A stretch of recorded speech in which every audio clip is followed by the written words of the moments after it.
bonus content. I'm going to show you how to work the German short row toe-up sock pattern on magic loop and 2 at a time magic loop. I'm going to show you how to modify the pattern to do it this way. And the reason I'm going to show you how to modify the pattern to do it this way is because once you learn German short rows, you're probably going to want to modify every wrap and turn pattern to use the German short rows, and you're probably going to want to modify it to use magic loop or 2 at a time magic loop, because I know we all have our favorite ways of doing things.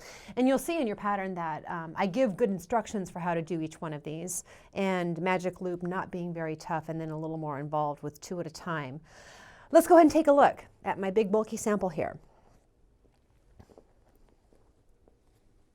When you're knitting the toe, just like I showed in the last video, you're knitting back and forth, and it's not really, you're not knitting in the round, nothing circular. So you, knitting the toe in magic loop is no different than on DPNs for the first part. And the time that it starts to get different is when you pull out the provisional cast on.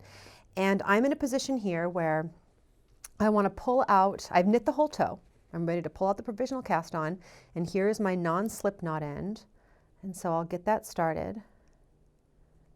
And even if you get turned around with magic loop in this sock pattern or in whatever else, if my needle over here wasn't pointing this way, I would want to purl back across so that it was.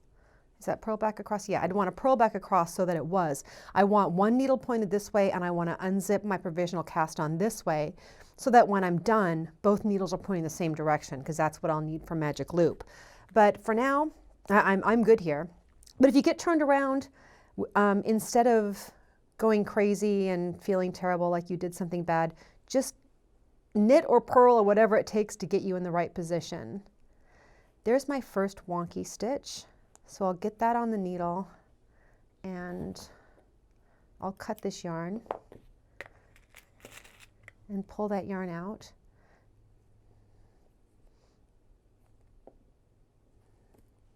Okay, and now I'm going to be picking up the right leg of each stitch across the way I showed in the last video.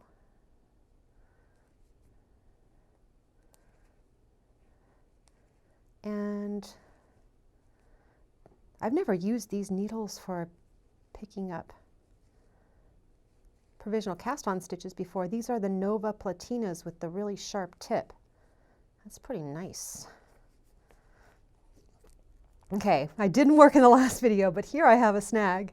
And whenever you have a snag, you always want to use a different color crochet chain from your sock yarn, because you can always cut the provisional chain color without damaging your sock. So I had a good snag there. I have a few more stitches.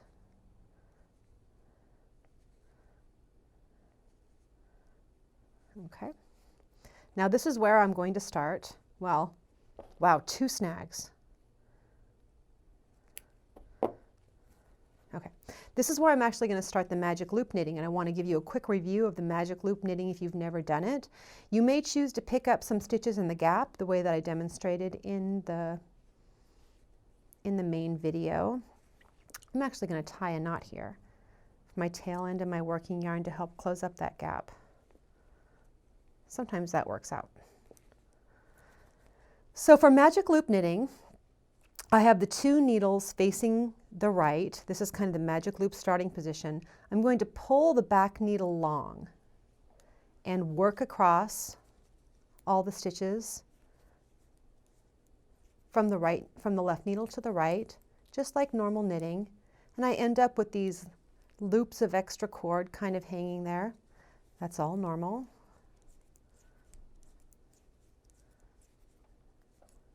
Modifying this sock for magic loop really isn't that tough. If you're familiar with magic loop, you probably don't even need me to show you this. I just wanted to be sure for people who have never tried it before. A lot of people prefer it to double-pointed needles. Then you get yourself back into the magic loop starting position with the stitches close to the tips of the needle, and pull the back needle long again and knit across those stitches. And that's all magic loop is. And then when you get to the heel section, it's going to work exactly like it did for the double pointed needles, because you're working back and forth across stitches and not working in the round. So magic loop is not part of it at that point.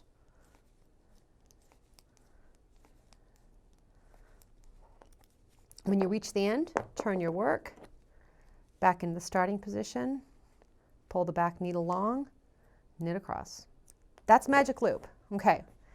Very easy and very fun. I like working, well, I go back and forth between magic loop and double pointed needles. I'm on a double pointed thing right now, but I totally understand. Just doing that little bit of magic loop knitting makes me remember how much I like it. Okay, this is where things get a little bit different when we're talking about working 2 at a time. And this is 2 at a time on one long circular needle. And the very beginning of it is, oh, this is so confusing. Let me see if I can make this visually less confusing. I have 2 crochet chains here, and I picked up stitches. I am almost visually less confusing here. Okay, 2 crochet chains. I picked up the stitches just like for any other method of knitting these socks, and I purled back across all the stitches. Now the only thing that's really different about knitting them 2 at a time is that whatever you do on one sock, you have to do on the other sock before you can turn the work. And that's where German short rows are a little bit different. I'm going to knit across to the last stitch on this first one, the first sock. And I know people love knitting socks 2 at a time because when you finish, you're really finished. You don't have another sock to knit. No second sock syndrome. This is not my preferred way of knitting socks, but I understand the appeal, and so I want to be sure to explain it to people. So you drop that sock, you drop that working yarn, and you work across, knit across the stitches on the second sock.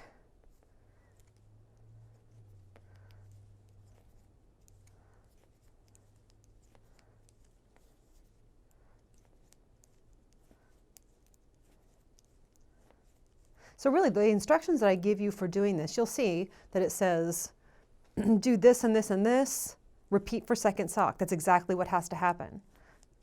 You have to repeat it for the second sock before you can turn the work and kind of finish what you're doing. Okay, so I repeated it for second sock, I turned the work,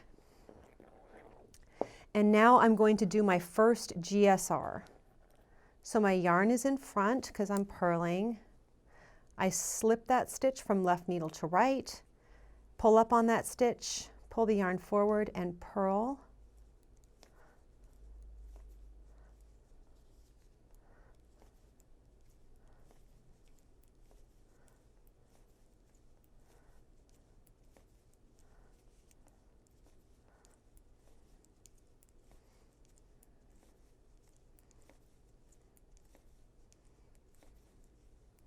Okay, then I drop that sock, grab the working yarn for the second sock.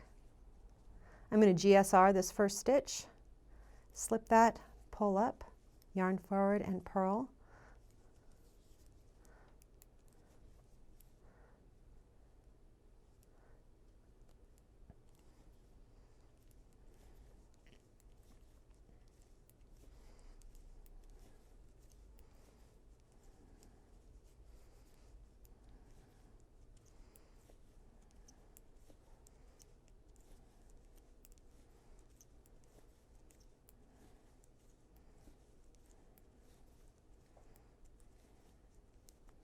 Okay, then I turn the work, and I'm going to GSR on this first stitch.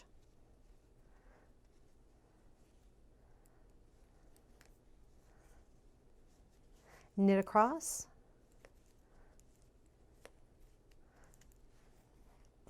Sorry.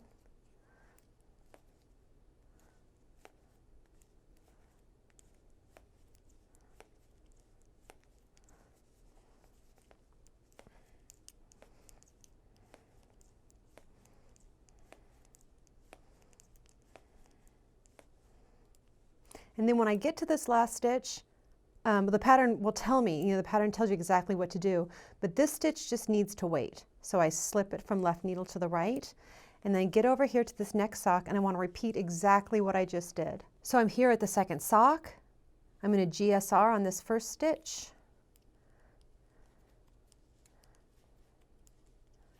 And then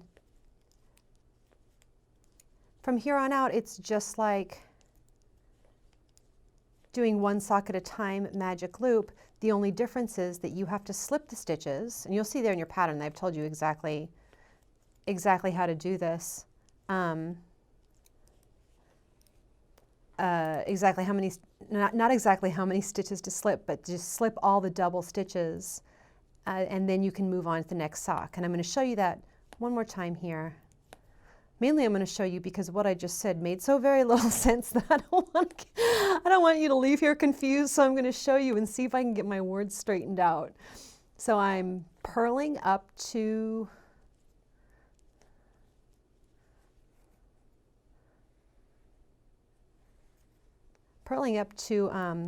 the spot where I'm going to work the next GSR. So I'm going to be working the next GSR on that stitch, but I slipped the last one. Because what happens when we're working short rows in these GSRs is we're just gradually moving in. And these other stitches, if we were just knitting one sock at a time, they would just be hanging out there. But because we have to get to the second sock, we have to slip these stitches to get there. And that's all part of knitting two at a time. And then once we finish the toe, and we finish both halves of the toe, we're ready to remove the provisional cast on. And the thing that's important here, the reason I have this sample here, is because just like magic loop, when you remove the provisional cast on, you want to end up with both needles facing the same direction, because your magic loop starting point is going to be the same with two socks as it is with one sock. And that's how you're going to knit in the round with those. So you get yourself, I guess we need to pan out here so you can see this whole thing. You get yourself set up so that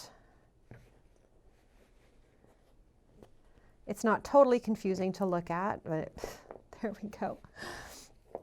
I have the live stitches close to me and the provisional cast-ons here in the back, and my non-slip knot side, the side that I want to start from to remove the provisional cast-on, is here or is on the right on each sock. So I'm going to unzip this way on the first sock and this way on the second sock, and then I'm ready to knit them two at a time. And it's really no different than magic loop, one at a time at that point. And so to help you figure this out, the main goal is we want both needles facing this direction when we're done. And so I can get one needle facing that direction right now. And then to get the second needle facing that direction, I want to unzip this way, and then my needles would be like that. And if you find that it's not going to work, if you somehow got twisted around and it's not going to work, and one needle is going to be going this way and the other one's going to be going that way, you probably need to knit or purl one more row before you remove the provisional cast on. It happens to everybody where everything seems to be going fine and then one row goes wonky and it doesn't work out. But there's no disaster. But in this case, I'm ready to unzip that way and then start knitting both socks in the round.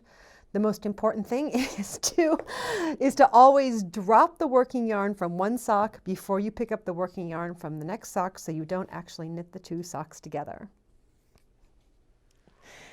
Which seems like a really terrible and easy mistake not to make, but I swear that happens. I get the emails about it. Anyway, that's it for knitting these socks or modifying the pattern to use magic loop and two at a time magic loop. Thanks again for joining me here in the bonus content. Good luck.